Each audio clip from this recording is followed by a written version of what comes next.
one of the world's oldest Christian communities, is facing a dramatic and historic collapse. In Syria, the Christian population has declined by roughly 80% since the civil war began in 2011.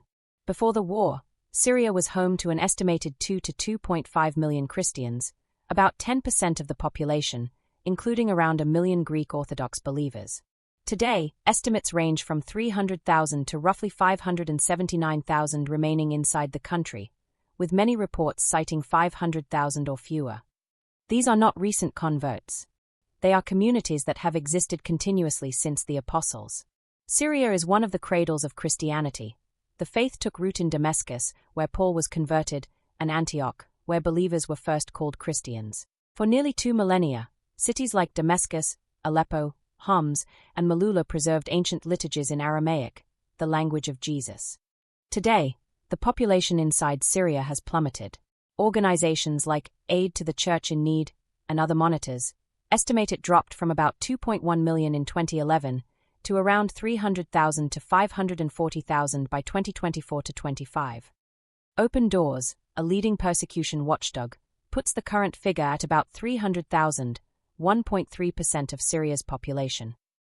The causes are complex, but 3 stand out: civil war and instability.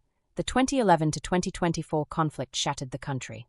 Millions fled violence, economic collapse, and uncertainty. At least half of Syria's Christians left in the first 5 years alone. Christians faced attacks on villages, churches, and clergy, killings, kidnappings, and destruction of religious sites. Islamist groups, including ISIS, were especially brutal in areas like Idlib, where the Christian population fell over 90%. Even under the former regime, churches were damaged or seized.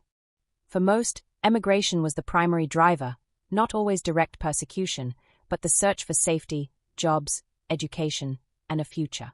Many young, educated Christians left for Europe. The result? Entire communities wiped out or hollowed out.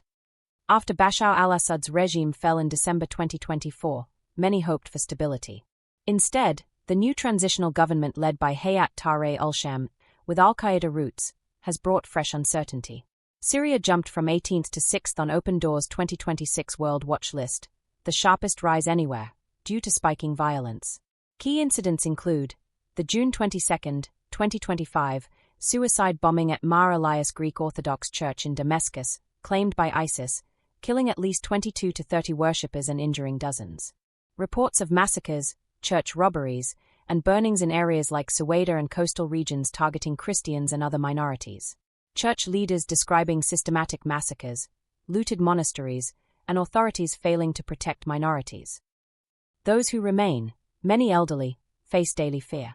Religious leaders have warned of ongoing persecution and called for national reconciliation and equal citizenship.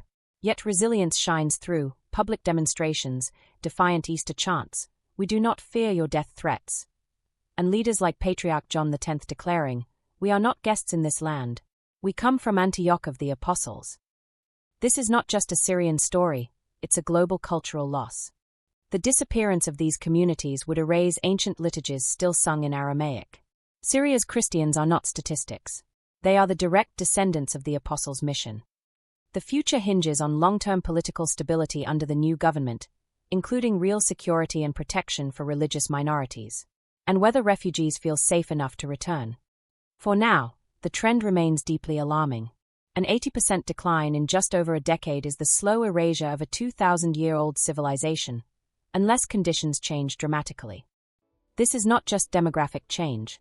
It is the quiet fading of one of Christianity's oldest homelands.